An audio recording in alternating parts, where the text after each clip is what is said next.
எதிர்கட்சிகள் நாட்டில் எல்லாமே ஆளுங்கட்சி தவிர்த்து மீது எதிர்கட்சி தான். நாட்டில் எல்லாமே எதிரி கட்சியாக பார்க்காதீர்கள், எதிர்கட்சியாக பாருங்கள். இந்த எதிர்கட்சி இருக்கான்ல, உண்மையான தலைவரிடம் இணைந்தார்கள். அப்படி உண்மையாக மக்கள் நம்மளுடைய தலைவரிடம் இணையக்கூடிய காலம் 2026. இதுதான் நான் உதாரணமா சொல்றேன். இந்த உதாரணம், இந்த கணக்கெடுப்பு, இன்னுமேட்டு கணக்கெடுப்பு பேசக்கூடிய புலிகளுக்கு பதில் இதுதான். இந்த புலிகளுக்கு எல்லாம் பதில் சொல்ல வேணாம். அது புலிகள் இல்ல, எலிகள், திமுகவுடைய எலிகள். நிறைய எலிகளை விட்டுருக்காங்க. அது கண்டுக்கூடாது. நம்ம டிவியை பார்க்காத விட்டுட்டு நம்ம பயணத்தை நம்மளுடைய களத்துக்கு தைரியமா சொல்லுவோம். நீங்கள் தான் இந்த நாட்டின் மன்னர்கள் மாதிரி. நாம் வெற்றி பெறும் பொழுது மன்னர் குடும்பம் அகற்றப்பட்டு நாம் மன்னர்களாக உருவாக்கக்கூடிய தலைவரை நாம் உருவாக்கி இருக்கிறோம். அதே மாதிரி அடுத்த ஒரு விஷயம், நம்ம எல்லாம் மனசை உடைக்கிறதுக்கு எல்லாம் பேசிக்குவாங்க. இல்ல பெரிய கூட்டணி திமுக. மக்களுடைய பிரச்சனைகளை தினமும் பேசாத எந்த கூட்டணியும் எவ்வளவு பெரிய தோல்வி அடைங்கிறதுக்கு ஒரு உதாரணம் சொல்றேன். 2011 தேர்தல், 2011 தேர்தலில் ஒரு விமர்சனம் ஜெயலலிதா அம்மாவை பார்த்து, தூங்கிட்டு இருக்காங்க, உடம்பு சரியில்ல, கட்சியில் இருக்கவங்க வெளியே போயிட்டாங்க, கட்சி கட்டமைப்பு போயிருச்சு. அப்ப எழுதி வச்சுக்கோங்க, திமுக 30%, கலைஞர் நினைச்சாரு திமுக 30%, காங்கிரஸ் சேர்த்துக்கிட்டா 10%, 40%, பிஎம்கே 8%, 48, விசிகே 3-4%, எல்லாரையும் சேர்த்து 55%. 2011 200 தொகுதி ஜெயிச்சிருவோம்னு ரிப்போர்ட் கொடுத்தாங்க. இதே மாதிரி தான் இப்ப சொல்லிக்கிறாங்களே 200 தொகுதியை ஜெயிச்சிருவோம். அப்ப அவங்க அப்பா 2011 சொல்லிக்கிட்டாரு 200 தொகுதியில் ஜெயிச்சிருவோம் அப்படின்னு. மக்கள் 2 மாசம் தான் பிரச்சாரம். அதான் சொன்ன தேர்தல் அரசியல் நம்ம லாஸ்ட் 2 மாசம் பார்த்துக்கலாம். 2 மாசம் தான் பிரச்சாரம். ஜெயலலிதா அம்மாவால 203 தொகுதியை ஜெயிச்சு எதிர்கட்சி தலைவர் கூட ஆகல நீங்க. இதுதான் அரசியல், இதுதான் மக்கள். பெரிய கூட்டணி கூட இருக்கிற கால்குலேஷன் இதெல்லாம் மக்கள் முன்ன எடுபடாது. நீங்கள் மக்களிடம் உண்மையாக இருக்கிறீர்களா? இந்த கூட்டணி மக்களிடம் உண்மையாக இருக்கிறதா? அந்த தேர்தல் 2011 காங்கிரஸ் 8% வாங்கினாங்க, பிஎம்கே அதே பர்சன்ட் வாங்கினாங்க. ஆனா திமுக 22% போயிட்டாங்க. திமுகனால கூட்டணி கட்சிகளே தோத்துட்டாங்க. கூட்டணி கட்சிகள் நல்ல கட்சிகள் தான். அவங்க ஊழல் பண்ணல, பிரச்சாரம் வாழ்க்கை புதுசா போராடிட்டு இருப்பாங்க. கம்யூனிஸ்ட் தோழர்கள், விசிக தோழர்கள் போராடிட்டு இருப்பாங்க, நல்ல தலைவர்கள். ஆனால் தேர்தல் அரசியலில் முடிவுகள் தவறாகும் பொழுது, மக்களுக்கான போராட்டம் உண்மையாக இல்லாத பொழுது, மக்கள் திமுகவை நிராகரிக்கும் பொழுது கூட இருக்கக்கூடிய ஒவ்வொருத்தரையும் நிராகரித்து தூக்கி எறிஞ்சிருவாங்க. நான் உங்களுக்காக சேர்த்து பேசிக்கிட்டு இருக்கோம், கூட்டணி கட்சிக்காக சேர்த்து பேசிட்டு இருக்கோம். ஆனா கூட்டணிலாம் பேசிக்க வேணாம், மக்களுக்கான உண்மையான போராட்டத்தை உருவாக்குவோம். அதுதான் இப்ப இல்ல, அதுதான் பிரச்சனை. எல்லாரும் அமைதியா இருக்கிறாங்க. பேசினா நடவடிக்கை எடுத்துருவாங்க, கேஸ் போட்டுருவாங்க, மிரட்டுவாங்க. உளவியல் ரீதியா நம்ம சிதைக்கிறது. உளவியல் ரீதியா எம்ஜிஆர் எப்படி உளவியல் ரீதியா சிதைச்சாங்க? அவங்க மேல, அவங்க தொண்டர்கள் மேல கேஸா போடுவாங்க.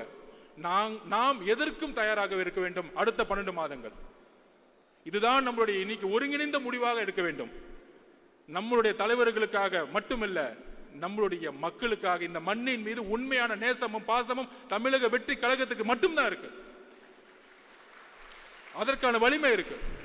இவங்க சொல்லுவாங்களே, இப்ப அண்ணன் வந்து சொன்னாரு, மாவட்ட செயலாளர் அண்ணன், நான் ஒரு ஆட்டோ டிரைவர், என்ன மாவட்ட செயலர் ஆகிட்டார். இதுதான் தமிழக வெற்றி கழகம், இதுதான் தமிழக வெற்றி கழகம். இதுதான் அண்ணா 1949 உருவாக்கினார். சாமானியன் அரசியலுக்கு வர வேண்டும், பண்ணையார்களை தூக்கி எறியணும். எந்த சாமானியர்கள் அன்னைக்கு உருவானங்களோ இன்னைக்கு எல்லாம் பண்ணையார மாறிட்டான். அன்னைக்கு லாஸ்ட் டைம் அண்ணா சொன்ன மாதிரி 30 வருஷத்துல ஊழல், விவசாயம் போராட்டம் பண்ணா திரு அருள் அவர்களை குண்டாஸ் போடுறது.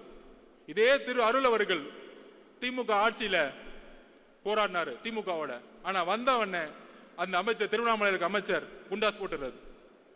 எவ்வளவு வேளாண்மைகளுக்கு எதிரான எவ்வளவு பெரிய கொடுமையான சட்டங்கள் இங்க உருவாக்கப்பட்டு இருக்கிறது. சோ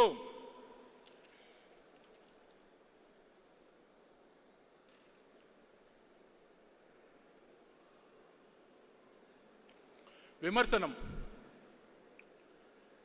நம்ம மீது, தலைவர் மீதும் எந்த அளவுக்கு இனி வரும் காலங்களில் அருவருக்கத்தக்க விமர்சனங்கள் வருங்கிறது எனக்கு இப்பையிலிருந்தே தெரிய வருது.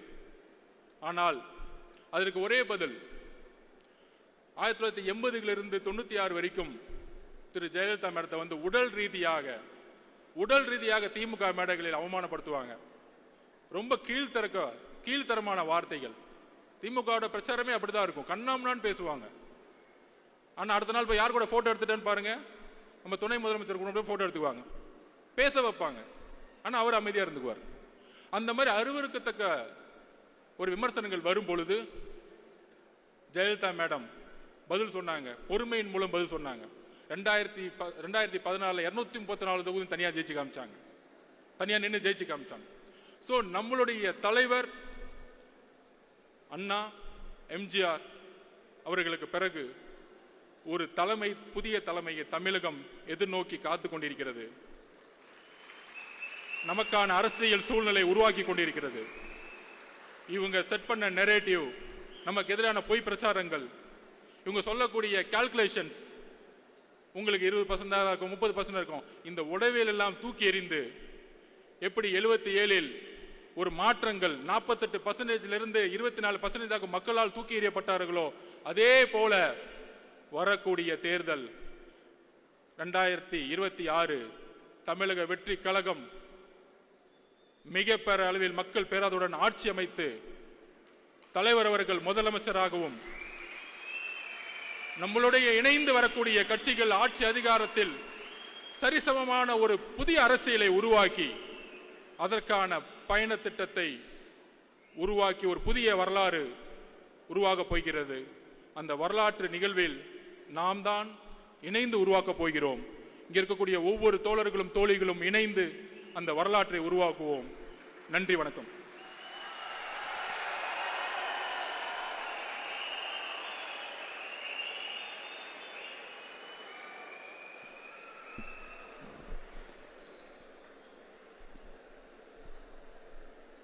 புயல் வீசி முடித்திருக்கிறது.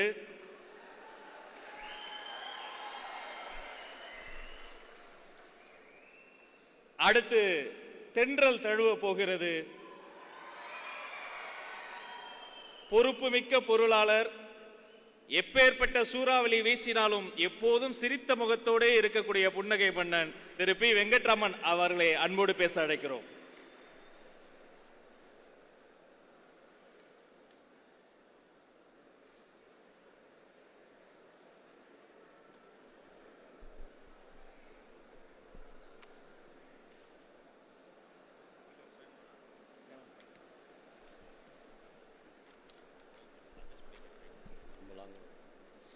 அனைவருக்கும் வணக்கம். தமிழக வெற்றி கழகத்தோட பொதுக்குழுவை சிறப்பாகவும் வெற்றிகரமாகவும் நடத்தி கொண்டிருக்கும் நம் வெற்றி தலைவருக்கு நன்றியும் வணக்கமும்.